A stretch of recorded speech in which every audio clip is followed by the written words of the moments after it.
Fight me.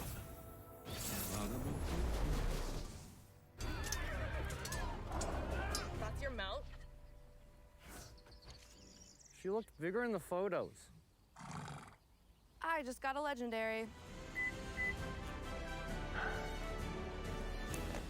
Man. They have issued humanitarian exemptions to Title 42. It's estimated that around 187,000 migrants were granted exemptions. It's like weird that you don't issue that across the board, though. From May of last year to just last month. But not only is that a fraction of those seeking asylum, the administration has been criticised for a lack of clarity and consistency in who is eligible. And in general, some have argued that there's been a pretty glaring discrepancy in who the country has and hasn't decided to allow in. At a migrant shelter in Tijuana, Mexico, claims of a double standard. Special treatment for Ukrainians fleeing the war and being admitted to the U.S. I love that the government is helping them because they're going through a really hard situation. But that's not what happens for people here. Exactly. We should all be treated the same way. How do you guys account for the difference in the treatment between them and you guys? Racism. Yeah, of course. Racism is the answer to so many questions like why are some people treated differently at the border, why did Roseanne Barr get fired, and why does your grandpa insist on pronouncing Kamala the way that he does? And Title 42, including Biden's expanded use of it, has functionally robbed people of their basic right to make an asylum case for themselves, which can be devastating. Just as this Honduran migrant talk about getting all the way to America with his family on the presumption he'd be able to apply for asylum, only to be taken into custody and woken up one day with an unpleasant surprise. One of us asked, "Where are you taking us? Is it true we're being deported?" They said, "No, we're not deporting you. We're taking you to a shelter, and you can keep going from there." And that was a lie. They tricked us.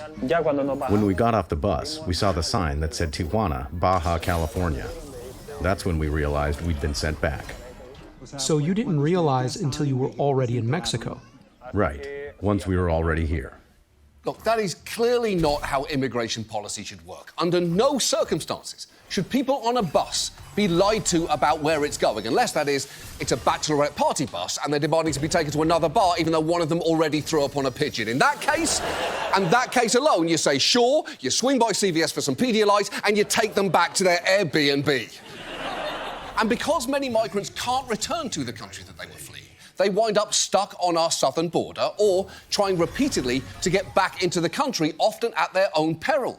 More than 890 migrants died in border crossings last year, making it the deadliest year since the US government began tracking border crossing deaths. And for those stuck in Mexico, the experience can be harrowing. One group found that since 2021, there have been over 13,000 reports of murder, torture, kidnapping, rape and other violent attacks on migrants and asylum seekers blocked in or expelled to Mexico under Title 42. Now, the good news is Title 42 may be about to expire. And the reason for that is when the broader COVID public health emergency ends on May 11th, Title 42 is expected to expire with it. The bad news, though, is that even with over 2 years to plan, Biden's new proposed rule may not be much of an improvement. For one thing, asylum seekers will now be expected to make an appointment at a port of entry through a new government app that Biden proudly announced in January. If they're seeking asylum, they can use an app on their cell phone called CBP1, O-N-E, CBP1, O-N-E. That's to spell it out, not the number one. Oh, well, thanks for spelling it out. That helps a great deal. This is that app. And as you can see, its icon apparently features, and I honestly don't know what else this could be, a Border Patrol agent with a raging boner.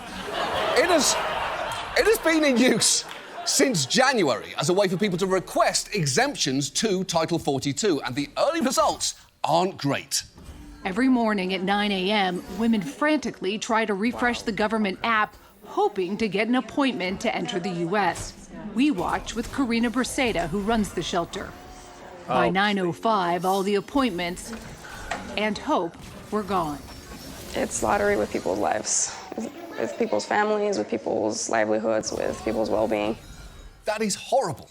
We clearly should not be placing people's fate in the hands of a smartphone app. And don't get me wrong, apps can serve a lot of functions. For example, this one is for messaging your friends. This one is for receiving robocalls. This one is for seeing what your mom is up to. This one is for accidentally turning it on, muttering shit, and finally turning it off after a minimum of 3 tries. This one is for watching democracy crumble while Cher tweets the most baffling series of emojis that you've ever seen. And this one is for looking at photos of pugs who make a better living than you do. The point here is, we use apps for many purposes, but reserving an appointment to try and secure the safety of your family probably shouldn't be one of them. As of right now, only about 740 people per day can get appointments through the app, but since there are obviously far more people who need them, a day's appointments can run out within minutes, which is why some have dubbed the app Asylum Ticketmaster, a truly terrifying combination of words. And just take a moment to appreciate quite how shitty of a company Ticketmaster is. People saw vulnerable migrants being robbed of their ability to seek asylum and thought, hey, you know what this reminds me of? Ticketmaster, a company about concerts. What's more, many asylum seekers have outdated cell phones, if they have them at all, that don't support the CBP1 app and often have limited or no access to the internet. And on top of all of this, it requires people to upload a selfie. And its facial recognition technology has worked better for some than for others. Even for digitally savvy migrants, the experience has been a challenge. It doesn't want to scan. It doesn't want to scan his face. They say the app has glitches, and some even claim the facial recognition feature malfunctions for those with darker skin. I get up to the option to scan my face, but it has to get closer and closer, but it doesn't do anything. And that's the problem, that it takes a long time to load, and that's where it fails. So we try it again. Yeah, pretty bad. At one shelter in Reynosa, they even had to install bright construction lights for people with darker skin to shine on their face. Finally, some fucking, like, support. I thought I was going crazy. I'm glad that Mudahar joined and is talking about Aiden Ross and a fellow group of streamers who've been using the content ID system to harm the platform. Jesus. I mean, it's crazy that they were doing this. It's crazy that they were doing this for so long and it went unnoticed. Like, I had no fucking clue they were doing this shit. You know what I mean? It's actually insane how quick you get dogpiled. I know. Like...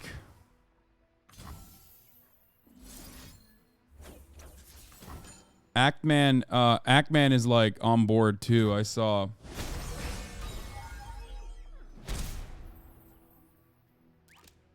Who will the right-wing YouTuber mogul male support? Probably not Aiden.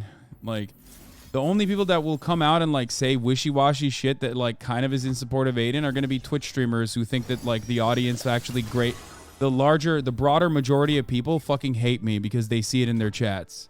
Okay, I'll keep it a $1.50. The only people that will, even XQC didn't shit on me, but like the reality of the situation is these guys are fucking being monstrously bad, and it's something that YouTubers are very aware of. It's something that like this is a game that has been played on YouTube many, many times over. No one has done it in such a flagrantly abusive way as they admit that they're doing it in a flagrantly abusive way, which is, you know, which is why I was shocked at first that like which is why I was shocked at first that like people were not talking about it, even if it's not about me. The other YouTubers that are much smaller than me that Aiden Ross is like maliciously fucking targeting is unacceptable. Like, that's crazy. You know what I mean? But again, it does feel a little lonely at times, especially on Twitch, because some of the most like, you know, clippable content creators are rarely ever like boisterously supporting me in circumstances, even when I get fucking DMCA'd and it's like a very clear flagrant abuse or anything like that. So it does sometimes feel lonely on Twitch, but I'm glad that like YouTubers are paying attention. Like, why are people, especially content creators, doing the whole, but you have you considered legally blah, blah, blah? Man, fuck that. Because it's an easy and snide way, in my opinion, to fucking fire off. Fire one off without saying anything.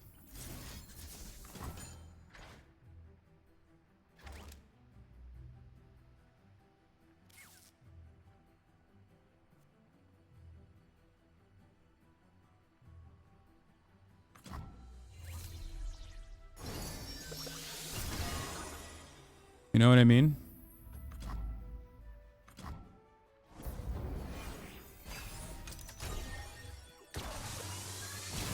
They said the same shit when H3 fought their case.